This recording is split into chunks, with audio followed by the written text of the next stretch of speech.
اعوذ باللہ من الشیطان الرجیم بسم اللہ الرحمن الرحیم ان اللہ وملائکتہ یصلون علی النبی یا ایہا الذین آمنوا صلوا علیہ وسلموا تسلیما اللہم صلی علی سیدنا و نبینا و شفیعنا و مولانا محمد وعلی آل محمد وبارک وسلم۔ محترم خواتین و حضرات، السلام علیکم۔ پیام صبح کے ساتھ ایک بار پھر حاضر میں ہوں آپ کا میزبان انیق احمد۔ جمعہ اور ہفتہ 2 دن سوال و جواب کے لیے ہوتے ہیں، آپ اور ہم جانتے ہیں۔ پیر، منگل، بدھ اور جمعرات، ان 4 دنوں میں ہم قرآن کریم کی مختلف آیات کے تعلق سے سیکھتے ہیں، سمجھتے ہیں اپنے عہد کے جید علماء سے۔ لیکن جمعہ اور ہفتہ 2 دن ہم نے رکھے ہوئے ہیں سوال و جواب کے لیے۔ آپ کے سوالات، محترم مفتی صاحب کے جوابات۔ کیوں رکھے گئے ہیں یہ 2 دن؟ ہمارے ذہنوں میں سوالات اٹھتے ہیں، بعض مرتبہ ہمیں شافی جوابات نہیں مل پاتے تو ذہن ابہام کا شکار ہو جاتا ہے۔ کنفیوژنز۔ وقت کے ایک جید مفتی صاحب کو ہم زحمت دیتے ہیں، وہ تشریف لاتے ہیں، ہمیں قرآن کریم سے قریب کرتے ہیں، ہمیں بتاتے ہیں کہ آج کی دنیا میں ان مسائل کا حل قرآن و سنت کی روشنی میں کیا ہے۔ ہمارا دین کبھی پرانا نہیں ہوتا، قرآن کریم کبھی پرانا نہیں ہوتا۔ الیوم اکملت لکم دینکم واتممت علیکم نعمتی ورضیت لکم الاسلام دینا۔ دین مکمل ہو گیا۔ خواتین و حضرات، قیامت تک کے لیے کوئی دین ہے تو صرف اور صرف اسلام ہے۔ تو ایسا کیسے ممکن ہے کہ عہد گزر رہا ہو، دنیا آگے بڑھ رہی ہو اور ہمارے پاس ہمارے مسائل کا حل موجود نہ ہو، یا ہمارا دین ان مسائل کے حل کو فراہم نہیں کر رہا ہو؟ ایسا ممکن ہی نہیں۔ تو ایک اہل ذکر کو، اہل فکر میں سے جو افراد ہوتے ہیں، انہیں ہم بلاتے ہیں فَاسْأَلُوا أَهْلَ الذِّكْرِ إِن كُنتُمْ لَا تَعْلَمُونَ۔ سوال کرو اہل ذکر سے اگر تم نہیں جانتے۔ قرآن کریم فرماتا ہے، ہم نے زحمت دی ہے آج کے پروگرام میں، ایک جانا مانا نام ہمارے ملک کا، ایک محبوب اور ایسا نام کہ جس کو لوگ سننے کے لیے ہمیں کالز کرتے ہیں۔ تشریف فرما ہے محترم مفتی محمد نجیب صاحب۔ خواتین و حضرات، مفتی نجیب صاحب نے پاکستان میں پڑھا، پاکستان کے باہر پڑھا، ایک دنیا کو قریب سے دیکھا۔ عہد کا لمس آپ کی گفتگو میں فارغ التحصیل ہیں آپ دارالعلوم کراچی سے۔ مفتی صاحب کو خوش آمدید کہتے ہوئے پروگرام کا آغاز اللہ تعالیٰ کے بابرکت نام سے، سورہ جمعہ اور آیت نمبر 9۔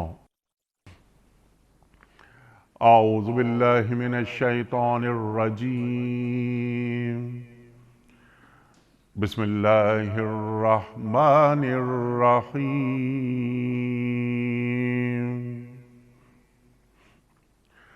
یا ایہا الذین آمنوا اذا نودی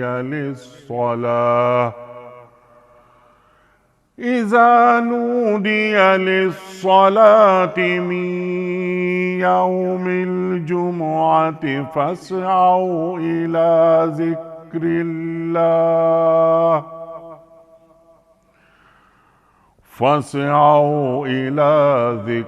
الله وذروا البيع ذلكم خير لكم إن كنتم تعلمون۔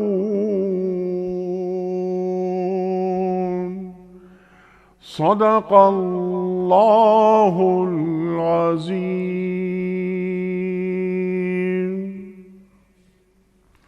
اے لوگو جو ایمان لائے ہو، جب پکارا جائے نماز کے لیے جمعے کے دن تو اللہ کے ذکر کی طرف دوڑو اور خرید و فروخت چھوڑ دو، یہ تمہارے لیے زیادہ بہتر ہے اگر تم جانو۔ صدق اللہ العظیم۔ محترم مفتی محمد نجیب صاحب کی خدمت میں آج کے پروگرام کے حوالے سے پہلا سوال رضوان صاحب کا سوال ہے۔ پہلا، مفتی صاحب آپ کی خدمت میں، ان کا معاملہ یہ ہے کہ وہ 3 بھائی ہیں والد صاحب کا انتقال ہو گیا. بڑے بھائی وہ کیونکہ پہلے بڑے ہو گئے تھے تو تمام کاروبار ان کے حوالے ابا نے کر دیا تھا. 3 بھائی ہیں، بہنیں بھی ہیں. اب وہ یہ کہتے ہیں کہ وراثت میں ابا کی تمہارا کوئی ہاتھ نہیں ہے اور تمہارا کوئی حق نہیں ہے، کیونکہ کاروبار میں تم شامل ہی نہیں تھے اور ابا نے تمام کام مجھے دے دیا تھا. ہاں، جو ابا کی اور چیزیں ہیں، پرسنل بلانگنگز جسے ہم کہتے ہیں، وہ اس میں تم کر لو، حصہ مل جائے گا تمہیں، لیکن کاروبار پورے کا پورا میرا ہے. تو یہ فرما دیجئے کہ صورت میں کیا ہوگا، اور اگر یہ کاروبار مشترک کاروبار ہو، خاندانی کاروبار ہو، تو اس سلسلے میں دین کیا ہمیں درس دیتا ہے؟ حنیف صاحب، یہ جو مسئلہ ہے مشترکہ کاروبار کا، جسے جوائنٹ فیملی بزنس بھی کہتے ہیں بعض دفعہ، کے فیملی بزنسز جو ہوتے ہیں، یہ مسئلہ جو ہے وہ بہت ہی یعنی اس اعتبار سے ایک ساتھ سلگتا ہوا موضوع ہے کہ ہمارے ہاں اکثر مشترکہ کاروبار میں چیزوں میں وضاحت نہیں ہوتی. اس ابہام اور ایمبیگیوٹی کی وجہ سے مسائل کریٹ ہوتے ہیں جب کوئی ایڈورس سینیریو کریٹ ہوتا ہے، خدا نہ خواستہ. اب انہوں نے جو سوال کیا ہے، اس سوال پہ آنے سے پہلے میں ایک آپ کو اصولی بات بتا دوں. اصولی بات یہ ہے کہ والد جب اپنے کسی کاروبار میں اپنی کسی اولاد کو شامل کریں تو اس کی 3 حیثیتیں عام طور پہ ہو سکتی ہیں. یا تو وہ اس کو شریک بنا دیں، پارٹنر بنا دیں، اور اس کی ریشو ڈیفائن کر دیں، 20% کے شریک ہو، 30% کے شریک ہو، اور وہ ڈیفائن ہو جائے. تو اس کا مقصد یہ ہوتا ہے کہ انہوں نے اپنا اتنا حصہ اپنے بیٹے کو گفٹ کر دیا اور وہ اب اس کا مالک ہو گیا اور وہ اس تناسب سے نفع نقصان کا شریک ہو گیا. دوسری صورت یہ ہوتی ہے کہ وہ شریک نہ کریں بلکہ ان کو ملازم رکھیں. ملازم رکھنے میں کیا ہوگا کہ جب انہوں نے ملازم رکھا ہے تو اب اس کی تنخواہ مقرر کر لیں اور اس کی کوئی بھی تنخواہ مقرر کر دی جائے، اور تنخواہ مقرر کرنے کے بعد جو بھی ہے وہ واضح طور پہ بتا دیا جائے کہ بھئی یہ تنخواہ ہے. اچھا، تیسری صورت یہ ہوتی ہے کہ کچھ بھی واضح نہیں کیا، جو بظاہر مجھے ان کے سوال میں نظر آ رہا ہے کہ والد صاحب نے کچھ بھی نہیں کہا اور وہ کاروبار چلتا رہا، اگرچہ کاروبار میں معین اور مددگار سب سے بڑے بھائی ہی تھے، انہی کی وجہ سے چلا وہ. اب جو تیسری حیثیت ہے یہ ہمارے ہاں عام طور پہ گھروں میں پائی جاتی ہے، ان کاروباری گھرانوں میں، اور یہ وہ چیز ہے جس کے بارے میں صحابہ اکرام رضی اللہ تعالی اجمعین بہت واضح طور پہ فرمایا کرتے تھے. اپنی وصایا میں آتا تھا کہ تعاشروا کالاخوان تعاملوا کالاجانب، بھائیوں کی طرح رہو، معاملہ اجنبیوں کی طرح کرو، اپنے معاملات کے اندر صفائی لے کر آؤ. یہاں پہ قصور ہوتا ہے والد کا. اب جب آپ نے اس کو واضح نہیں کیا تو اس صورت میں یہ اولاد اپنے ماں باپ والد کی معاون، مددگار، فیسیلیٹیٹر کنسیڈر ہوگی، کاروبار میں کوئی شریک کنسیڈر نہیں ہوگی. اور ان کے کہنے سے، بڑے بھائی کے کہنے سے یہ کاروبار ان کا نہیں ہو جائے گا. شرعاً یہ والد صاحب کا کاروبار کہلائے گا اور یہ تمام بھائی اس کے اندر وارث ہوں گے. بہنیں جو شرعی وراثت کا حصہ ہے وہ ان کو ملے گا. ان کا یہ کہنا کہ صرف اس میں ملے گا، بلانگنگز کے اندر جو ہوگا جو ان کی چیزیں مملوکہ اس میں تو آپ لے لیں، باقیوں میں نہیں، ایسا نہیں ہے. بلکہ تمام کاروبار کے اندر سارے بھائی بہنوں کا ہو سکتا ہے کہ کسی کا کوئی عقلاً بہت زیادہ تھا، علماً بہت زیادہ تھا، تجربہ اس کا بہت زیادہ تھا، محنت اس کی بہت زیادہ تھی، کاوش اس کی بہت زیادہ تھی، باقی کی کم تھی، کچھ بھی ہو. اور یہی مسائل ایسے ہوتے ہیں کہ جو آگے چل کے وراثت میں رکاوٹ کا باعث بنتے ہیں. اور پھر ابھی تو یہ سب بھائی ہیں، اب جب ان کی اولادیں آئیں گی تو ان کی تو مائیں بھی مختلف ہیں، وہ تو اور سیکنڈ جنریشن تو اور ڈیفیکلٹ ہوتی ہے. یہ تو فرسٹ جنریشن ہے، سیکنڈ جنریشن اس سے زیادہ کمپلیکیٹڈ ہو جاتی ہے. اسی لیے کہتے ہیں کہ بھائی اپنے معاملات کو واضح کرو، نفع نقصان کو واضح کرو.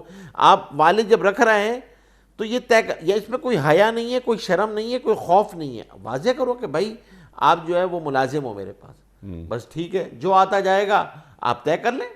دنیا اس کو کہتی ہے کہ اپنے فیملی کانسٹیٹیوشنز کو ودا کریں، اپنی بزنس کانسٹیٹیوشن کو ودا کریں، کوئی آپس کا ضابطہ طے کر لیں باہمی رضامندی کے ساتھ. کاروبار میں بچے کیسے آئیں گے، ان بچوں کی اولادیں کیسے آئیں گی، کاروبار کے اندر نفع نقصان کی تقسیم کیسے ہوگی، مفادات جو بینیفٹس ہیں وہ کس کس کو کیا ملیں گے، تنخواہ کیا ملے گی. آپ نے تنخواہ کو قابلیت کے ساتھ جوڑنا ہے، علمی قابلیت کے ساتھ تو اس کے ساتھ جوڑ دیں، تجربے کے ساتھ جوڑنا ہے تجربے کے ساتھ جوڑ دیں. تو یہ بہت ہی بنیادی چیز ہے، اس کے بغیر ابہام ہوتا ہے. اور یاد رکھیے کاروبار میں معاملات میں ہر ابہام جھگڑے کی طرف لے کے جاتا ہے. جی ابہام کا مطلب جھگڑا ہے، اس ایمبیگیوٹی کا مطلب ہے کہ اینڈ آف دا ڈے میں لڑائی ہوگی. اور وہ اب جو ہو رہا ہے، اگر یہ کلیئرٹی ہوتی، یہ رولز کی کلیئرٹی ہوتی کہ تمہارا کیا رول ہے، پارٹنر ہو، امپلائی ہو، فیسیلیٹیٹر ہو، ٹھیک، مددگار ہو، ہیلپر ہو، طے ہو جاتا. ٹھیک ہے. بنیادی ذمہ داری کس کی ہے؟ والد کی. تو جتنے والدین سے مراد یہاں پر عام طور پر جو مائیں ہیں وہ تو کاروبار میں نہیں آتی، وہ تو ہاؤس وائف ہوتی ہیں، گھر میں رہتی ہیں. یہ جتنے والد ہیں اس وقت وہ اچھا جیسا آپ نے بات فرمائی اور بالکل صحیح فرمائی کہ یہ ایک عام مسئلہ ہو گیا ہے. جی دکان میں بیٹھنے دکان سے لے کے بلینئر فیکٹریوں تک یہ عام مسئلہ ہے پاکستان کے اندر. اور اسی وجہ سے ہماری تھرڈ جنریشن میں آ کے وہ کولیپس ہوتا ہے، اور اس درجے کولیپس ہوتا ہے کہ اللہ معاف کرے کہ بھائی بھائی کو دیکھنے کا روادار نہیں ہوتا. جی ہاں. تو والد کو یہ چاہیے کہ جس طرح خدا نہ خواستہ کہ بھائی بھائی کو دیکھنے کا روادار نہ ہو، وہاں تک بات پہنچ جائے، اس منزل تک معاملات چلے جائیں. اپنی زندگی ہی میں تمام معاملات کلیئر کر کے دنیا سے جانا چاہیے. جس طرح آپ نے بہت اچھی بات فرمائی کہ یہ تو فرسٹ جنریشن ہے نا، جو سیکنڈ جنریشن آ رہی ہے، ان کے جو بچے ہیں، وہ جو کزنس ہیں آپس میں، ان کے مابین خدا نہ خواستہ کوئی اختلاف نہ ہو، کوئی جھگڑے فساد پیدا نہ ہو جائیں، جو ہم روز دیکھتے ہیں اس معاشرے میں. بالکل. اور صاحب یہ تو ایسا مسئلہ ہے کہ بھائی یہ طے کر لو، یا تو زندگی کے اندر ہی گفٹ کر دو، زندگی کے اندر ہی سب کو آپ جو ہے نا وہ آپ گفٹ کر دیں، اور زندگی کے اندر تاکہ چیزیں کلیئرٹی کے ساتھ آ جائیں. بہترین. اور سب سے بڑا مسئلہ اس کے اندر کہ ہمارے ہاں ایک بہت بڑا مسئلہ یہ ہے کہ کاروبار کے اندر چونکہ دامادوں کو نہیں شامل کرنا چاہتے باوجود، تو ہوتا یہ ہے کہ اس بچی کو سب سے زیادہ جو ہے وہ سہنا پڑتا ہے. وہ میں نہیں، بچیوں کی یعنی عورتوں کی میراث تو کی ایک بہت بڑی رکاوٹ یہ ابہام ہوتا ہے، کاروباری ابہام. خاص طور پہ ان کاروباری گھرانوں میں، کیونکہ چیزیں واضح ہی نہیں ہوتی، میراث دینا مشکل ہوتی ہے، چلتے کاروبار کے اندر سے کرنا مشکل ہوتا ہے. تو اب اگر چیز والدین واضح کر کے چلے گئے، کوئی روڈ میپ کلیئر کر کے چلے گئے، اور یہ بتا کے چلے گئے کہ بھئی بہنوں کو میں نے یہ دے دیا ہے، تم لوگوں کو یہ دے دیا ہے، اب آپس میں جو ہے نا وہ اسی طریقے سے رہنا ہے، اور اس کو باقاعدہ ڈاکومنٹ کر کے لکھت پڑھت میں لے آئیں. زبانی کلامی نہ کریں. زبانی کلامی مسائل جو ہے نا وہ بہت گڑبڑ ہوتے ہیں. آپ واضح کریں، لکھت پڑھت میں لائیں، گواہ مقرر کریں، ڈاکومنٹ کریں، چیز کو ڈاکومنٹ کر کے کلوز کریں. سبحان اللہ. اور یہی والد کی تربیت ہوتی ہے. وہ اولاد کو، پھر اولاد اسی طرح آگے اپنی اولاد کے ساتھ معاملہ کرتی ہے. چیزوں کو، معاملات کو لکھت پڑھت میں لانا چاہیے. یہ وربل کمیونیکیشن خالی زبانی کلامی کہہ دینا، تو پھر اس سے مسائل پیدا ہوتے ہیں. کوئی بھی دعویٰ کر سکتا ہے کہ ہاں جی ابا جی نے کہا تھا دکان تمہاری ہوگی، ابا جی نے کہا تھا گاڑی تمہاری ہوگی، اماں جی نے کہا تھا یہ زیور میرا ہوگا، اماں جی نے کہا تھا اپنی بڑی بیٹی کے لیے زیور رکھ لینا. بھائی یہ نہیں ہوتا ہے ایسے. چیزیں آپ گواہ مقرر کریں، چیزوں کو لکھت پڑھت میں لائیں، ان کو واضح کریں. بالکل ٹھیک ہے. اور اس صورت میں جو یہ سوال آیا رضوان صاحب کا، جو بڑے بھائی ہیں جو پورے کاروبار پہ قابض ہو گئے ہیں، ان کو چاہیے کہ جتنے بہن بھائی یا جتنے جو ورثہ ہیں ان تک ان کا حصہ پہنچائیں. بالکل ٹھیک ہے. بالکل بالکل. اگلا سوال دلاور صاحب کا، کیا زکوٰۃ اور قربانی کی کھالوں کے ذریعے امام مسجد جو کہ مستحق ہیں ان کو یعنی زکوٰۃ دی جا سکتی ہے؟ یعنی مستحق سے مطلب مستحق زکوٰۃ. مستحق زکوٰۃ. دیکھیں زکوٰۃ اور قربانی کی کھالوں کی رقم کسی خدمت کا عوض نہیں بن سکتی. اچھا. کسی خدمت کا عوض نہیں بن سکتی. یعنی یہ تو ممکن ہے کہ جو ان کی تنخواہ تھی اب آپ زکوٰۃ کی رقم سے ان امام صاحب کی ہیلپ کرنا چاہتے ہیں ادر دین سیلری, تنخواہ کے علاوہ, تو اب آپ کر سکتے ہیں. اب آپ جو ہے نا وہ انہیں دے سکتے ہیں, لیکن اس زکوٰۃ کی رقم سے ان کی تنخواہ ادا کرنا یہ جائز نہیں. نہیں, سوال میں تنخواہ کا ذکر نہیں ہے. تنخواہ تو وہ تو ان کو جو ماہانہ ملتی ہے ملتی رہے گی. سوال ان کا یہ ہے کہ زکوٰۃ کی رقم ہے ان کے پاس, جی, کھالوں کی رقم ہے ان کے پاس, جی, امام مسجد ہیں, مستحق ہیں, تو امام مسجد کو یہ زکوٰۃ کی رقم ہم دے سکتے ہیں اگر وہ مستحق ہیں؟ دیکھیں اگر مستحق ہے تو مستحق کی تو مدد کی جا سکتی ہے زکوٰۃ کی رقم سے, خواہ وہ امام مسجد ہو. خواہ وہ امام مسجد ہو, لیکن بس اصول اس کا یہ یاد رکھیں کہ وہ ان کی خدمت کا عوض نہ ہو. خدمت کا عوض نہ ہو, بالکل ٹھیک ہے. اچھا, یہ ایک سوال ہے عبداللہ راجہ صاحب کا, یہ بھی بڑا اہم سوال ہے, زکوٰۃ کے حوالے سے ہی ہے, اور یہ بڑا ایک ٹیکنیکل سوال ہے اور آپ کا شعبہ. ان کا سوال یہ ہے کہ زکوٰۃ انہیں ادا کرنی ہے, اب وہ at the end of the year اب ویلیویشن کرنی ہے اسٹاک کی, اس ویلیویشن پر انہیں زکوٰۃ نکالنی ہے. بعض مال ان کے پاس پڑے ہوئے ہیں پرانے, بعض نیا ہے اسٹاک. اب ویلیویشن پہ انہیں پرابلم ہو رہی ہے کہ میں جو زکوٰۃ نکالوں گا اس میں ایک پروڈکٹ کی ویلیو میں کیا رکھوں. اچھا, موٹی سی بات, سمپل سی بات یہ ہے کہ آج اس اسٹاک کی ویلیو کیا ہے, جو پروڈکٹس ہیں ان کے. اچھا, ان کا کام ہے اسپیئر پارٹس کا, تو اسپیئر پارٹس کا جو آج ویلیو ہوگی اس پہ زکوٰۃ دی جائے گی نا. یہ نہیں کہ انہوں نے کوئی 4 سال پہلے یہ خریداری کر لی ہے, ایک پروڈکٹ انہوں نے لے لی ہے 1000 میں, آج اس کی ویلیو ہے 4000 فرض کیجئے, تو وہ 1000 پہ زکوٰۃ نہیں دیں گے, 4000 پہ دیں گے. کچھ اور مسائل بھی ہیں. اس کا اصول دین کیا دیتا ہے؟ دیکھیں علی صاحب, یہ جو اسپیئر پارٹس کا کاروبار انہوں نے ذکر کیا ہے, اس کے اندر ایک تھوڑی سی پیچیدگی بعض دفعہ یہ آتی ہے کہ ایک ایسی گاڑی کا اسپیئر پارٹ جو گاڑی اب بہت ہی کم رہ گئی ہیں روڈوں پہ, تو اب اگر آ گیا تو شاید اس کی قیمت ہے, نہیں آیا تو اس کی کوئی قیمت نہیں ہے اسپیئر پارٹ کی. لیکن اصولی بات کیا ہے؟ اصولی بات یہ ہے کہ ویلیویشن میتھڈالوجی جو قیمتوں کا تعین ہے سامان تجارت کا, جی, کپڑے کی دکان ہے تو وہ کپڑا سامان تجارت ہے, دواؤں کی دکان ہے تو وہ دوائیں سامان تجارت ہے, اور اب یہ اسپیئر پارٹس کی دکان ہے تو یہ اسپیئر پارٹس سامان تجارت ہیں. 3 ویلیو ہوتی ہے نا, یا تو وہ ریٹیل ویلیو ہوگی کہ کوئی گاہک آئے گا جو ریٹیل پرائز ہے, یا ہول سیل پرائز ہوگی کسی چیز کی, یا ایک لمسم پرائز ہوتی ہے. ریٹیل پرائز کہ آپ کسی ایک صارف کو کیا دیں گے, ہول سیل کسی بلک میں اگر کوئی آپ سے لے گا تو اس کو کیا دیں گے, اور اگر ساری دکان کو بیچنا پڑے تو لمسم ویلیو کیا لگے گی پوری دکان کی. شریعت نے آسانی اور رعایت رکھی ہے تینوں کے اختیار کرنے میں. یقیناً سب سے زیادہ قیمت ریٹیل کی ہوتی ہے, اس سے کم ہول سیل کی ہوتی ہے, اور اس سے کم لمسم کی ہوتی ہے. لیکن آپ تینوں میں سے کوئی بھی اختیار کر لیں, اس کی اجازت موجود ہے. اس کیس میں عام طور پہ لمسم ویلیو زیادہ بہتر ہوتی ہے, کیونکہ آپ کو قیمتوں کا تعین اس اسپیئر پارٹ کی مارکیٹ ویلیو لگانا بھی مشکل ہوتا ہے بعض دفعہ, کیونکہ وہ spare part unique spare part ہوتا ہے کسی یونیک گاڑی کا. آ گئی تو وہ گاڑی تو ہے بہت اچھی ہے, نہیں تو وہ ردی ہے. تو آپ کو پھر لمسم ویلیویشن جو ہے اس کی بھی شریعت نے اجازت دی ہوئی ہے کہ اگر مجھے آج ساری دکان بیچنا پڑے اور یہ سارا سامان بیچنا پڑے تو لمسم ویلیو کیا لگے گی اس پورے سامان کی, جو پوری لمسم ویلیو ہے انوینٹری کی, اس پر زکوٰۃ دے دی جائے.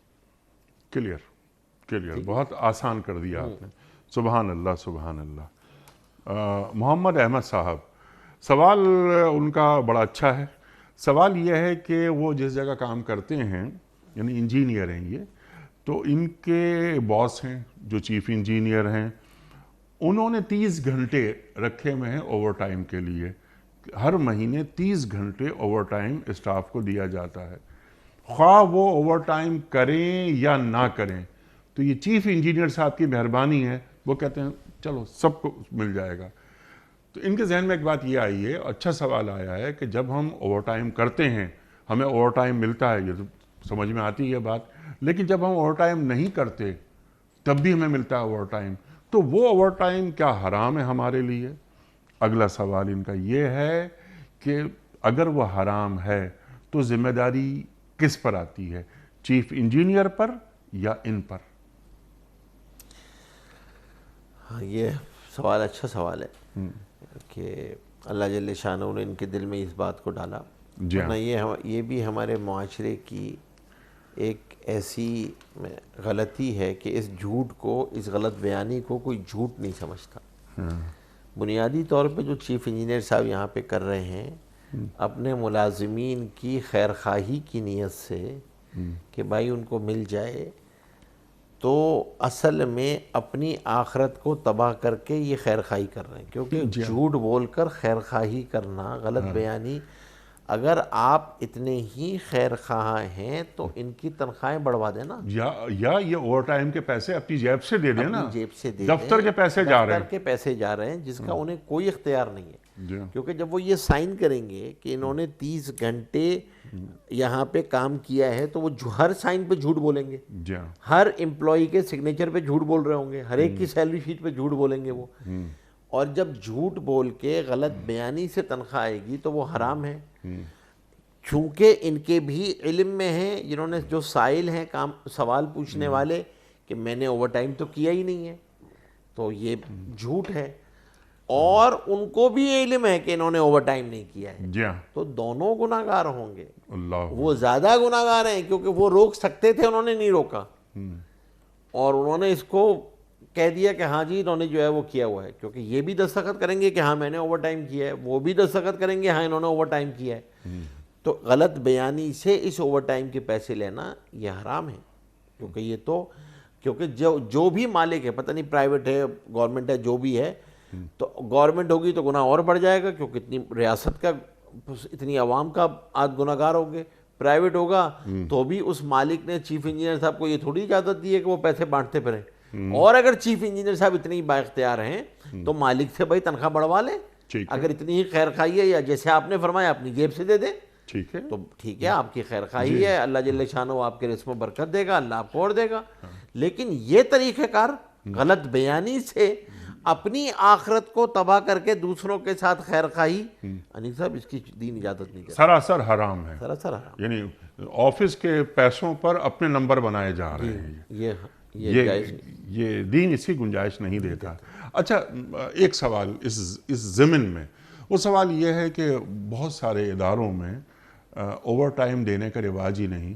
3 گھنٹے 4 گھنٹے یا 6 گھنٹے انہیں روکا جاتا ہے, وہ کام کر رہے ہیں, لیکن اوور ٹائم کا کوئی سلسلہ ہی نہیں ہے, کوئی سوال ہی نہیں ہوتا. تو ایسے امپلائرز کے تعلق سے دین کیا فرماتا ہے؟ نہیں, یہ تو گناہ ہے.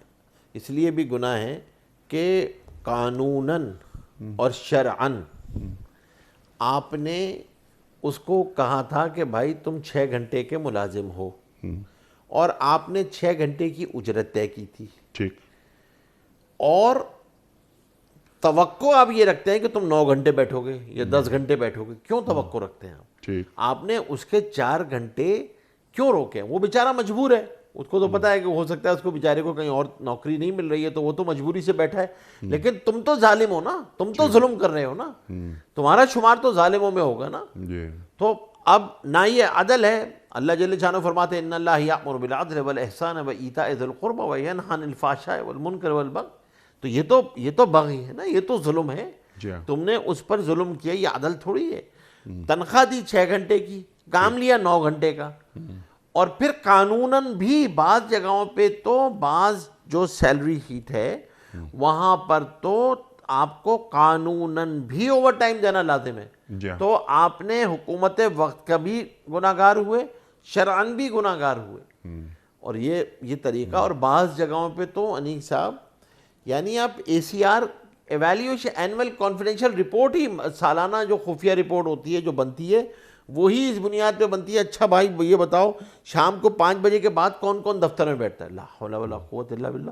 نوکری ہے 5 بجے تک کی اور ایویلیویشن بن رہی ہے کہ نہیں سنسیئر لائلٹی جو ہے نا وہ تو شروع ہی 5 بجے کے بعد ہوتی ہے. تو بھائی جو 5 بجے تک بیٹھا تھا وہ کیا کیا تھا؟ گناہ ہے یہ. اور خاص طور پہ یہ جو ہے نا یہ تو ظلم ہے. آپ اس کو کمپنسیٹ کریں, یا تو چاہے آپ اس کو کمپنسیٹ انکریمنٹ بونس سے کریں, لیکن آپ اس کو کمپنسیٹ کریں تو بس ٹھیک ہے, پھر صحیح ہے. ورنہ آپ عند اللہ مجرم ہیں, کیونکہ آپ نے وقت لیا تھا. اور کیا پتا آپ کو کہ وہ خوش دلی سے کر رہا ہے یا مجبوری سے کر رہا ہے, کسی کے گھر کی کیا کسی کو نوعیت پتا. اس بیچارے کو تو کہیں نوکری نہیں مل رہی ہے, وہ تو بیچارہ مجبور ہے آپ کے ہاتھوں. تو چاہے وہ آپ کا ذاتی ملازم ہے, چاہے وہ گھر کا ذاتی ملازم ہے, چاہے وہ دفتر کا ملازم ہے, چاہے آپ کے کارخانے کا مزدور ہے, چاہے آپ کے کارخانے کا, آپ نے اس کو اس کا لحاظ رکھنا ہے کہ بھائی آپ جتنے وقت کی آپ نے اس سے اجرت طے کی ہے اتنا ہی وقت اس سے لیں, اور زیادہ لیں تو اس کو کمپنسیٹ کریں. اس کو چاہے آپ اوور ٹائم کے تھرو کریں, انکریمنٹ کے تھرو کریں, بونس کے تھرو کریں, کسی کے بھی تھرو. بالکل ٹھیک ہے, کلیئر. اس سے پہلے کہ ہم آئیں آپ کی خدمت میں سوالات رکھنے کے لیے, جو ویڈیو کویسچنز ہیں وہ ہم پیش کریں گے آپ کی خدمت میں. اس سے قبل ایک سوال اور, یہ بھی اتفاق کی بات ہے کہ زکوٰۃ کے حوالے سے ہے. فرحان صاحب ہیں, ان کا ایک اسکول ہے کراچی میں. وہ کہتے ہیں کہ بعض اوقات ہمارے اسکول کے بچوں میں سے کچھ کئی مہینوں کی اسکول کی فیس نہیں دے پاتے غربت کی وجہ سے, یعنی مفلسی. کیا میں اس فیس کو زکوٰۃ کی مد میں ڈال سکتا ہوں؟ دیکھیں, مستحق بچے کی اگر تو ان کے والدین بھی مستحق ہیں, مستحق زکوٰۃ ہیں, تو آپ زکوٰۃ کی رقم سے ان کی فیس ادا کر سکتے ہیں. لیکن اس کا طریقہ کار یہ ہوگا کہ آپ پہلے ان کو مالک بنائیں, یا والدین سے اس کی اجازت لے لیں کسی داخلے فارم پہ یا کہیں پہ کوئی ایسی چیز لکھے کہ جس سے وہ آپ کو زکوٰۃ وصول کرنے اور زکوٰۃ کو خرچ کرنے کا وکیل بنا دیں, آپ کو اجازت دے دیں آپ کو. ورنہ آپ اپنے آپ کمپنسیٹ کرنا, منہا کرنا, ایڈجسٹ کرنا ایکسپنس سے کہ آپ زکوٰۃ سے جو ہے وہ اس فی کے ایکسپنس کو ایڈجسٹ کر دیں, یہ صحیح نہیں ہوگا. آپ یا تو آپ پیسے ان کو دے دیں, مالک بنا دیں, اور وہ اس سے فیس ادا کر دیں. ٹھیک ہے, تو تملیک کا پہلو ہو گیا. تملیک کا پہلو. لیکن سوال اگر اس کو, یعنی میرا صرف ایک سوال ہے اس ذیل میں کہ ایک فارم ان کے والدین کی طرف بھجوا دیا جائے کہ ہم مستحق ہیں اور ہم زکوٰۃ, یہ اسکول کی فیس نہیں دے سکتے, آپ زکوٰۃ میں سے اس کو نکال دیں. جی آپ تو یہ بھی کافی نہیں ہے. آپ یہی میں آپ سے عرض کر رہا ہوں نا, یہ جو فارم بنے گا یہ بنیادی طور پہ ایک مستحق آپ کو زکوٰۃ وصول کرنے کا وکیل بنائے گا نا. تو اب اسکول کے پاس جو زکوٰۃ ہوگی, جیسی کوئی اسکول کو زکوٰۃ دے گا تو وہ زکوٰۃ مستحق کے قبضے میں آ جائے گی اور پھر وہ اس سے ادا کر دیں گے. لیکن اگر کوئی اسکول کو زکوٰۃ نہیں دیتا لیکن ان کی اپنی زکوٰۃ ہے, یہ چاہ رہے ہیں آپ میری, تو پھر اس کی ورڈنگ بن جائے گی, وہ تو کوئی ایسا مسئلہ نہیں ہے. لیکن دونوں صورتوں میں فارم دستخط کرانا پڑے گا والدین سے. چاہے آپ داخلہ, اگر آپ داخلے کے وقت ہی آپ کو پتا ہے ٹھیک ہے تو آپ داخلے فارم کے ساتھ ہی یہ کرا لیں, بس ایک ہی دفعہ میں کرا لیں, تو وہ ترتیب چلتی رہے گی آپ کی. ٹھیک ہے, لیکن والدین کا مستحق زکوٰۃ ہونا ضروری ہے. جی نابالغ ہے اگر بچہ نابالغ ہے. ٹھیک, بچہ اگر بالغ ہے تو بس پھر بچے کے لیے کافی. بالغ بچے کو تو آپ جو ہے نا وہ زکوٰۃ دے سکتے ہیں نا, پھر یہ فارم بالغ سے دستخط کرا لیں آپ. ٹھیک, لیکن اگر نابالغ بچہ ہے تو پھر والدین سے کرانی ہوگی آپ کو, پھر دیکھنا پڑے گا والدین مستحق زکوٰۃ ہیں یا نہیں. ٹھیک ہے, بالکل. اگر والدین ہیں تو بالکل ٹھیک ہے, وہ زکوٰۃ ہو جائے گی. اور اگر وہ بچہ بالغ ہے تو بچے سے بھی ہو سکتا ہے. بچے سے بھی ہو سکتا ہے, وہ کوئی ایشو نہیں ہے. اسد صاحب ہیں دبئی سے, ان کا مفتی صاحب بہت شاندار سوال ہے. اچھا, ان کے فون بھی آتے رہتے ہیں اور وہ پروگرام کے تعلق سے کمنٹس بھی دیتے رہتے ہیں, اور بڑے یہ عاشق ہیں پیام صبح کے. یہ اسد صاحب کا سوال یہ ہے کہ ماں باپ کی دنیا میں خدمت کا صلہ دنیا میں بھی ملے گا اور آخرت میں بھی ملے گا. ایک سوال ان کا یہ ہے. دوسرا سوال ان کا بہت شاندار ہے. وہ یہ کہتے ہیں کہ میں نے اپنے والدین کی دنیا میں بڑی خدمت کی، انتقال ہو گیا ان کا، بڑی خدمت کرتا رہا، میں یہ چاہتا ہوں کہ آخرت میں بھی میں ان کی خدمت کروں، تو کیا یہ ممکن ہے؟ دیکھیں پہلے سوال کا جواب تو یہ ہے، اللہ جل شانہ ماں باپ کی خدمت کے عوض تو اللہ دنیا میں بھی دیتے ہیں، آخرت میں بھی دیتے ہیں۔ سبحان اللہ۔ اللہ تبارک و تعالیٰ آخرت میں بھی یہ رفع درجات کا سبب ہے۔ اللہ نے صلہ رحمی کو تو اللہ نے اس کی سفارش کو قبول کیا ہے، اور اللہ تبارک و تعالیٰ نے اس کے جھگڑے کو بھی قبول کیا ہے، تو اللہ اس عمل کی برکت سے آخرت میں بھی اس کو راحت چین سکون عطا فرمائیں گے، برزخ میں، دنیا میں بھی اللہ روزی میں عمر میں برکت عطا فرمائیں گے، راحت سکون عطا فرمائیں گے۔ ظاہر سی بات ہے والدہ کے قدموں کے نیچے جنت ہے، باپ کی رضا میں اللہ کی رضا ہے، تو اس خدمت کا اور اللہ تبارک و تعالیٰ دنیا میں بھی اس کا بدلہ دیتے ہیں۔ جیسے خدا نہ خواستہ اللہ نہ کرے کوئی نافرمانی کرے تو دنیا میں بھی اس کا گناہ ملتا ہے اور آخرت میں بھی گناہ ملتا ہے، دنیا میں بھی بدلہ ہوتا ہے، آخرت میں بھی بدلہ ہوتا ہے۔ تو اور جو ان کی خواہش ہے وہ خواہش تو ظاہر سی بات ہے، اللہ نے جنت ایسی جگہ بنائی ہے کہ آپ جو خواہش کرو گے تو اللہ پوری کر دے گا، اگر اللہ تبارک و تعالیٰ ان کو موقع عطا فرما دے گا، اللہ تبارک و تعالیٰ وہاں یہ بالکل ہو سکتا ہے، اللہ سے تو کوئی بعید نہیں ہے۔ جنت ایسی جگہ ہے ما تشتہی انفسکم، جو تم چاہو گے اللہ تبارک و تعالیٰ اس کے اعتبار سے پورا فرما دیں گے، لیکن خواہش قابل قدر ہے، خواہش جو ہے وہ ماشاءاللہ بہت اچھی خواہش ہے۔ اللہ تبارک و تعالیٰ جو ہے وہ ان کو، ان کے ماں باپ کو، ہم سب کے ماں باپ کو، ہم سب کو جنت میں اکٹھا کرے اور ان خواہشات کے پورا کرنے کی توفیق عطا فرمائے۔ جیسے یہاں پہ ان کو راضی رکھا ہے اسی طریقے سے وہاں بھی راضی رہیں گے انشاءاللہ۔ سبحان اللہ، سبحان اللہ۔ اگر کسی وجہ سے اولاد یا والدین میں سے کوئی جنت میں نہیں ہے اور کچھ جنت میں ہیں، تو کیا اللہ تعالیٰ سے وہاں دعا مانگ کر پورا خاندان ایک جگہ ہو سکتا ہے؟ بالکل ہو سکتا ہے، یہاں بھی ہو سکتا ہے۔ یہ دعا مستقل مانگنی چاہیے اچھا، اس دعا کو کہ یا اللہ جس طرح جب مجلسوں میں اکٹھے ہوتے ہیں اور گھر میں بیٹھا ہوتے ہیں تو کبھی کبھی انیسا بھی دعا کرنی چاہیے اللہ جنت میں بھی ہمیں اسی طرح اکٹھا رکھے۔ سبحان اللہ۔ اس سے دو چیزیں ہوتی ہیں، ایک تو آدمی کو منزل سامنے رہتی ہے، مستحضر رہتی ہے، اور ایک دوسرا یہ ہوتا ہے کہ ان رشتوں کی خوبصورتی اور محبتوں کا احساس اور زیادہ اجاگر ہوتا ہے، کہ اسٹرینتھن ہوتا ہے کہ نہیں واقعتاً اللہ جل شانہ نے، اللہ نے انسان کو بہت طاقتور چیز بنایا ہے، لیکن انسان کی ضرورت محبتیں انسان ہی پوری کرتا ہے، گیجٹس پوری نہیں کرتے۔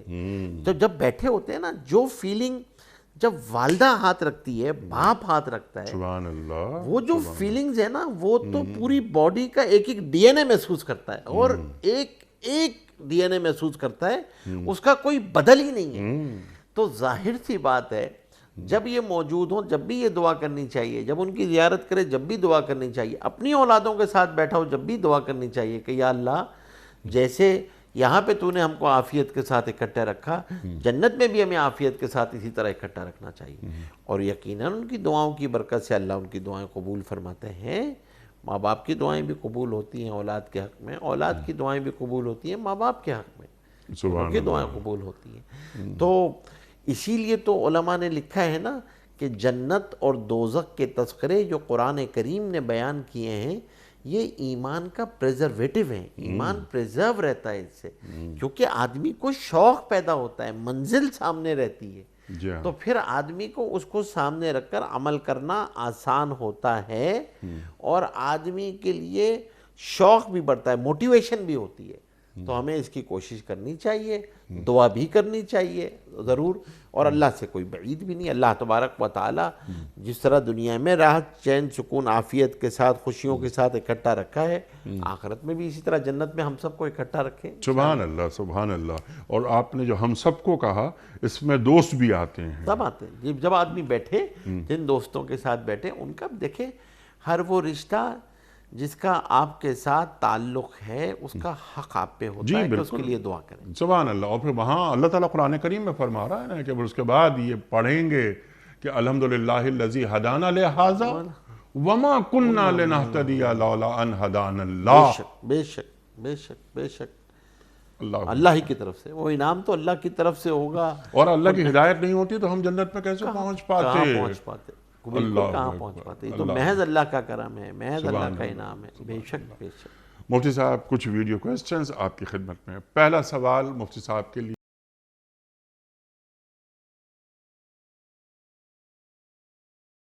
السلام علیکم مفتی صاحب, میرا سوال یہ ہے کہ اگر کوئی شخص ایک سے زیادہ شادیاں کرتا ہے تو ہر بیوی کا مہر برابر رکھنا.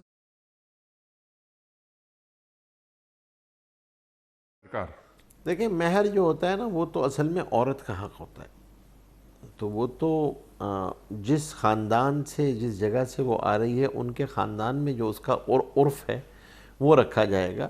لیکن ہاں یہ سہولت رکھنا ضروری ہوتی ہے کہ وہ ادا بھی کیا جا سکے, قابل ادا بھی ہو, اتنا بھی نہ ہو کہ وہ اس کی استطاعت سے ہی باہر ہو. تو دونوں کے اعتدال کے ساتھ رکھا جائے گا. خلاصہ جواب کا یہ ہے کہ بہتر تو یہی ہے کہ برابر رکھا جائے, لیکن اگر وہ آنے والی عورت جو دوسری بیوی ہے یا تیسری بیوی ہے اگر وہ کسی ایسے خاندان سے آ رہی ہے جہاں پہ مہر زیادہ ہوتا ہے اس کا, تو پھر اس کے مطابق اس کا مہر زیادہ رکھنا ہوگا. یعنی مہر کا کمی بیشی سے اس کا اس جسٹس میں فرق نہیں آئے گا. جو مطلوب ہے کہ برابری ہونی چاہیے, مہر تو عورت کا حق ہے, اس کے حوالے سے ہوگا. ٹھیک ہے. اور یہ کوئی ضروری نہیں کہ اگر اس کی 3 بیویاں ہیں تو تینوں کا مہر ایک جیسا ہو, ضروری نہیں ہے اس بات. ٹھیک ہے. اور جیسا آپ نے بات فرمائی کہ عرف, یعنی اگر اس عورت کا تعلق کسی مضبوط خاندان سے ہے, دولت مند خاندان سے ہے, جہاں پہ مہر زیادہ ہوتا ہے, جہاں مہر زیادہ ہوتا ہے, جن خاندانوں میں مہر زیادہ ہوتا ہے, جو اس کی کزنس وغیرہ ان کا مہر کیا رکھا گیا تو وہ مہر رکھا جائے گا. جی ٹھیک ہے نا مفتی صاحب. اگلا سوال مفتی صاحب کی خدمت میں.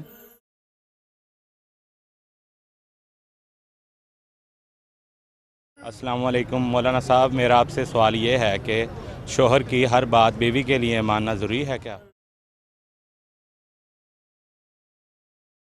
سرکار جی ہر بات ماننا ضروری ہے. اصول یہ ہے اس کا جو حدیث میں آتا ہے, لا طاعۃ لمخلوق فی معصیۃ الخالق.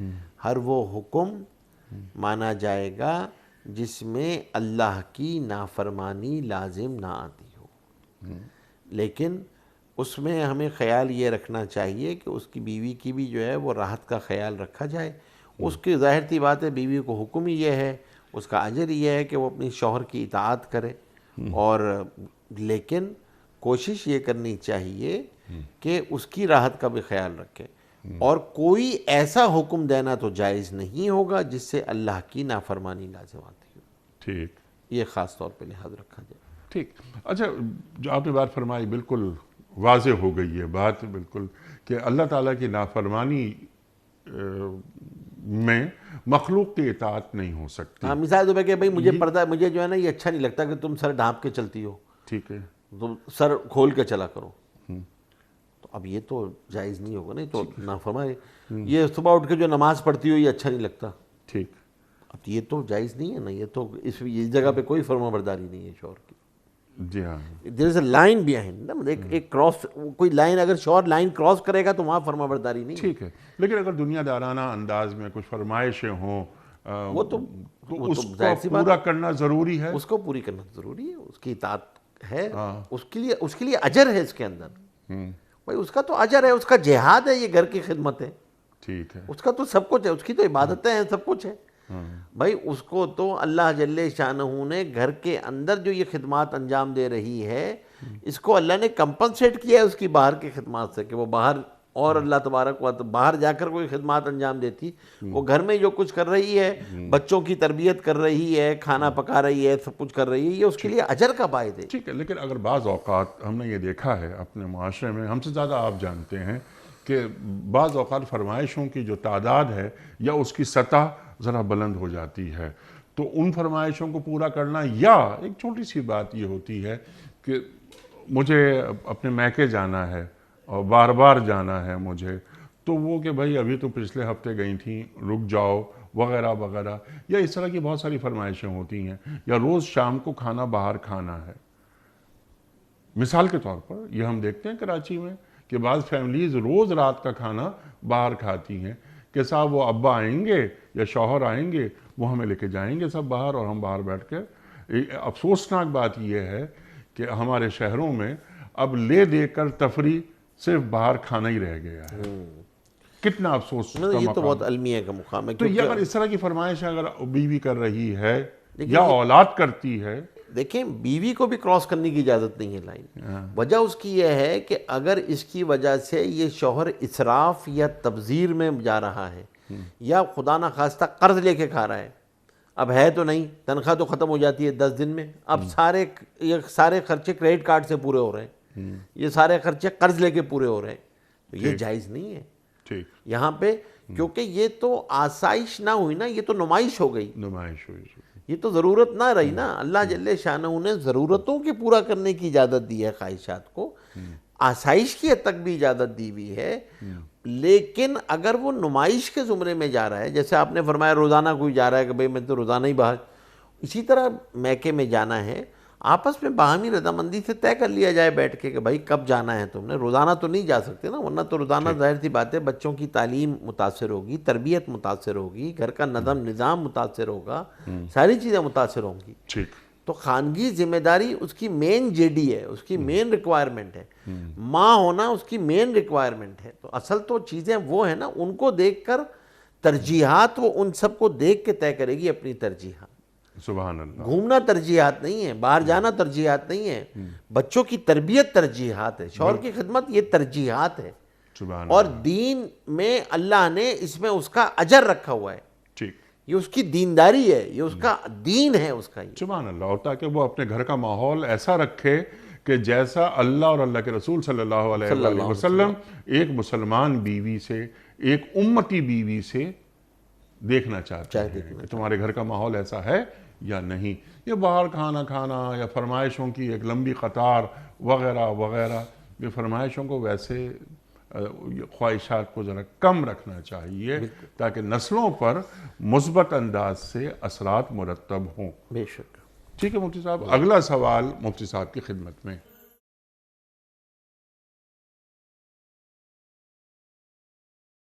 السلام علیکم مفتی صاحب, میرا سوال یہ ہے کہ ایک شخص کو پتہ ہی نہیں اس کے کتنے روزے قضا ہوئے ہیں, تو وہ کفارہ کیسے ادا کرے؟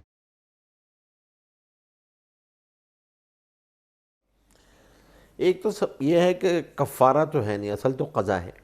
کفارہ تو اس صورت میں ہے کہ جب خدا نہ خواستہ بالکل ہی روزہ رکھنے سے, یا تو روزہ توڑا ہو یا روزہ رکھنے سے اس کی طرح معذور ہو جائے کہ اطباء کہیں کہ اب یہ روزہ نہیں رکھ سکتا, ڈاکٹرز کہیں کہ بھئی روزہ نہیں رکھ سکتے. اب اگر کسی کو نہیں پتہ ہے تو جیسے نمازوں کا مسئلہ ہے ویسے روزوں کا مسئلہ ہے کہ پھر آدمی کوئی ایکسپیکٹڈ نمبر جو ہے وہ کوئی متوقع نمبر سوچ لے کہ بھائی میں نے 2 مہینے کے ہوئے ہوں گے, 2 رمضان ہوں گے, 3 رمضان ہوں گے, 4 رمضان ہوں گے, اور قضا کرنا شروع کر دے. تو اگر یہ قضا پوری بھی ہو گئی تو باقی روزے جو ہیں وہ نوافل کے اندر شمار ہو جائیں گے انشاءاللہ, لیکن ترتیب سے روزہ رکھنا شروع کر دے. اس یہ عذر نہیں ہے کہ مجھے تو پتہ ہی نہیں کتنے روزے تو کیا رکھوں.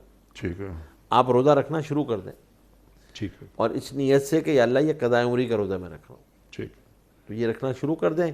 اور اگر وہ ادا ہو بھی گئے اور آپ کو نہیں پتہ چلا تو کوئی مسئلہ نہیں ہے, اللہ جل شانہ ان کو نوافل کے روزوں میں شمار کر لیں گے, وہ نفل روزوں میں شمار ہو جائیں گے. بالکل ٹھیک ہے. آج کے پروگرام کا آخری سوال آپ کی خدمت میں جناب والا.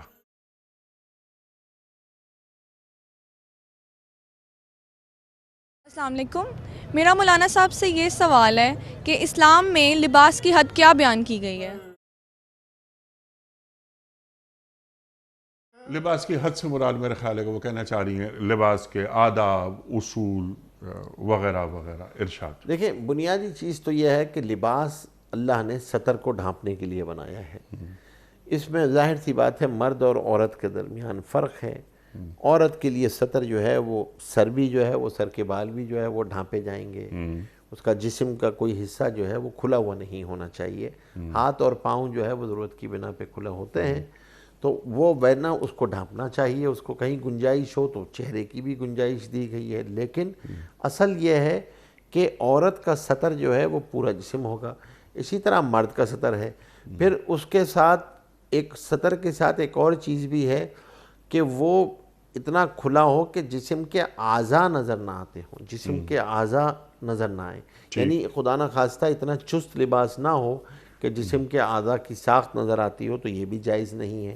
پھر اتنے باریک نہ ہو کہ اس سے جو ہے وہ جسم نظر آتا ہو، تو باریک نہ ہو، تنگ نہ ہو، اور پھر یہ کہ کھلا ہوا نہ ہو. مثال کے طور پہ آج کل ایک بہت مسئلہ شروع ہو گیا ہے کہ بھائی خدا اب یہ حکم تو وہ مردوں کے لیے ہے لیکن عورتوں کے فیشن میں آ گیا ہے کہ ٹخنے سے اوپر جو ہے وہ پجامے ہوتے ہیں، ٹخنے سے اوپر جو ہے وہ شلواریں ہوتی ہیں. ٹخنے سے اوپر اگر شلوار پجامہ ہوگا اور اگر خدا نہ خواستہ اس حالت میں نماز پڑھ لی تو پھر نماز نہیں ہوگی اس کی. اس لیے اس کا آدمی کو اہتمام، ایک تو گناہ تو ہے ہی ہے کیونکہ جب بغیر ستر کے عورت باہر نکلے گی تو گناہگار ہوگی، فرشتوں کی لعنت ہوتی ہے، اور تو آدمی گناہگار ہو رہا ہوتا ہے مستقل، وہ ستر اس کا نظر آ رہا ہے. اسی طریقے سے مردوں کے اندر بھی یہی ہے کہ بھائی اپنی جو پینٹس پہنے، ٹی شرٹس پہنے، خاص طور پہ جب کوئی ٹی شرٹ پہنتا ہے، پینٹ پہنتا ہے، تو آپ کوشش کریں کہ بھائی اس کو اتنی لمبی ہو کہ اس کی وجہ سے آدمی کی جو ہے وہ سطر نہ ہو. اس کا سطر جو ہے وہ ناف سے شروع ہو جاتا ہے، ناف سے لے کے سطر ہے. تو سطر جو ہے، سطر کا ڈھانپنا، وہ سب سے پہلی بنیادی شرط ہے لباس کے اندر. اور وہ لباس پھر جسم کے اعضاء نظر نہ آتے ہوں اور وہ تنگ نہیں ہونا چاہیے. تو یہ بنیادی اصول ہیں. یہ بنیادی اصول ہیں جو دین ہمیں فراہم کرتا ہے تاکہ معاشروں میں باوقار انداز سے رہا جائے. بالکل باوقار انداز سے رہا بھی جائے اور حیا کا تحفظ بھی ہو. حیا کا تحفظ بھی ہو. اور شیطان نے پہلا وار لباس پہ ہی کیا تھا. سب سے پہلا وار لباس پہ کیا تھا، سب سے پہلا وار. یعنی سب سے پہلا وار ہی اس نے بے حیائی کے راستے سے، بے حیائی کے راستے کی پہلی اینٹ جو ہوتی ہے، پہلا قدم جو ہوتا ہے، وہ لباس کو ختم کرتا ہے. اور لباس کے اندر سب سے پہلی بے حیائی ہی لباس کے راستے سے شروع ہوتی ہے. تو اس نے پہلا وار ہی بہکانے کے لیے لباس سے کیا تھا. آج بھی ہم درخواست کرتے ہیں اس لیے اپنی ماؤں بہنوں سے کہ بھائی اپنے لباس کے اندر جو ہے باوقار طریقہ اختیار کریں. زینت سے منع نہیں کیا ہے لیکن باوقار رہیں اس کے اندر، اور اپنے سطر کو ڈھانپ کے چلیں تاکہ اللہ کی رحمتیں، فرشتوں کی رحمتیں آپ کے ساتھ ہوں. سبحان اللہ. ان کی لعنت یا شیطنت، شیطانوں کی شیطنت، وہ آپ کے ساتھ نہ چلے. سبحان اللہ، سبحان اللہ. شیطان نے ورغلایا، بھٹکایا، لباس اتروا دیے آدم علیہ السلام اور حوا علیہ السلام. اللہ اکبر. اب جو شیطان کی ذریت ہے وہ ابن آدم کو بھٹکانے پر مامور ہے، اور حملہ وہی ہے کہ لباس کو مختصر کیا جائے، ان سے لباس اتروایا جائے. اللہ اکبر. اور اس کی کئی صورتیں، اتنا باریک ہو، جسم نظر آ رہا ہو، اتنا تنگ ہو، اتنا مختصر ہو. اور افسوسناک بات یہ ہے کہ ایک آدمی کے جدید ہونے کی ایک نشانی بن گئی ہے اگر وہ کم سے کم لباس پہنے. حالانکہ جیسا آپ نے بات فرمائی کہ جیسے ہماری خواتین ہیں ان کو ایک تقدس مکمل لباس میں ملتا ہے. یہ نہیں کہ مختصر لباس پہن لیں، ہاں پھر تو وہ کہ نگاہوں کی زینت تو بن سکتی ہیں وہ، لیکن تقدس ختم ہو جاتا ہے. وقار بھی ختم ہو جاتا ہے، تقدس بھی ختم ہو جاتا ہے. جی سبحان اللہ، سبحان اللہ. اللہ جل شانہ نے اس کو تو دین کے جو عزت، جو وقار، جو تقدس عورت کو دین نے دیا ہے وہ دنیا کے کسی معاشرے نے نہیں دیا. اللہ تبارک و تعالی ممکن ہی بھی نہیں ہے. جس روپ میں ہے اللہ نے تقدس کا روپ، سبحان اللہ، سبحان. اور اس کو اگر خود اتارے گی تو وہ خود اپنی عزت اور اپنے وقار اور اپنے تقدس کو مجروح کرے گی. اور اگر وہ دین کے اندر رہے گی تو خود بخود اس کا وقار، اس کی عزت، اس کا تقدس اللہ کے یہاں بھی بڑھے گا، دنیا والوں کے یہاں بھی بڑھ رہا. جی ہاں. تو اس سے خود سوچنا چاہیے کہ مجھے جس کام پہ لگا رکھا ہے اس سے میرا مقام، میرا وقار، میرا تقدس پامال ہو رہا ہے یا میرے تقدس میں، میرے وقار میں اضافہ ہو رہا ہے صرف چند پیسوں کے لیے، چند ٹکوں کے لیے. اللہ اکبر. اللہ کے رسول صلی اللہ علیہ وآلہ وسلم کا ارشاد کہ جو عورت گھر پر ہوتی ہے تو فرشتوں کی حفاظت میں ہوتی ہے. جب عورت بے ضرورت گھر سے باہر نکلتی ہے تو شیطان اسے تاکتا ہے. بالکل. اللہ اکبر. مفتی صاحب واقعہ مکمل ہوا. بہت ساری باتیں مزید ہو سکتی ہیں لیکن پھر کسی اور پروگرام میں انشاءاللہ. خواتین حضرات، وقت مکمل ہوا ہمارے آج کے پروگرام کا۔ جمعہ اور ہفتہ 2 دن سوال و جواب کے لیے ہوتے ہیں، آپ اور ہم جانتے ہیں۔ ہم اپنے عہد کے ایک جید مفتی صاحب کو زحمت دیتے ہیں، وہ تشریف لاتے ہیں، آپ کے سوالات ان کی خدمت میں رکھتے ہیں اور حاصل کرتے ہیں ان سے قرآن و سنت کی روشنی میں اپنے لیے رہنمائی۔ انشاءاللہ کسی اور پروگرام میں مفتی صاحب سے سیکھیں گے۔ پروگرام کا اختتام ہوتا ہے روزانہ ایک قول پر، اور وہ قول ہوتا ہے صاحب نہج البلاغہ امیر المومنین حضرت علی مرتضیٰ کرم اللہ وجہہ کا۔ آپ فرماتے ہیں کہ انصاف کرنے سے دوستوں میں اضافہ ہوتا ہے، انصاف کرنے سے دوستوں میں اضافہ ہوتا ہے۔ سبحان اللہ سبحان اللہ۔ اپنے میزبان انیق احمد کو کل تک کے لیے اجازت دیجیے۔ خدا حافظ۔